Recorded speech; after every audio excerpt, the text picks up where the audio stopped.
વંદે માતરમ. આજે હું તમને થોડીક સ્પીચ કહીશ.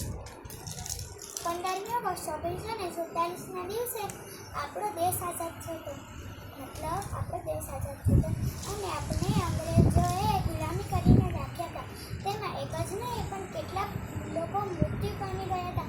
દેશ આઝાદ કરવામાં મંગલ પાંડે, વલ્લભભાઈ પટેલ, બાળ ગંગાધર તિલક, લાલજી મહારાજ કે કેટલા જ વ્યક્તિઓ હતા. તે નહીં ખાલી વ્યક્તિઓ જ, સાથે સાથે થોડા બાઈ પણ હતા. એક મેડમ ભીખાઈજી અને સાથે લક્ષ્મીબાઈ પણ હતા. લક્ષ્મીબાઈએ તો તેનું નાનું સ્વરૂપ કે બાળ નાનું સ્વરૂપને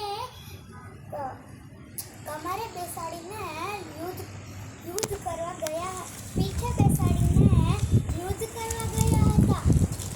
તે યુદ્ધમાં સામેલ પણ થઈ ગયા. અને મેડમ ભીખાઈજીએ જ્યારે અંગ્રેજો આપણને આપણો ઝંડો ન લહેરાવા દેતા ત્યારે તે મેડમ ભીખાઈજીએ દુબઈમાં જઈને એના જ અંગ્રેજોના દેશમાં જઈને આપણો ઝંડો લહેરાવ્યો હતો. ત્યારે પહેલી વાર આપણો ઝંડો લહેરાવ્યો.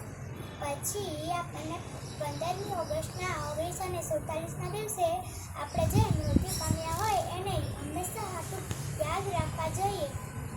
જય હિન્દ.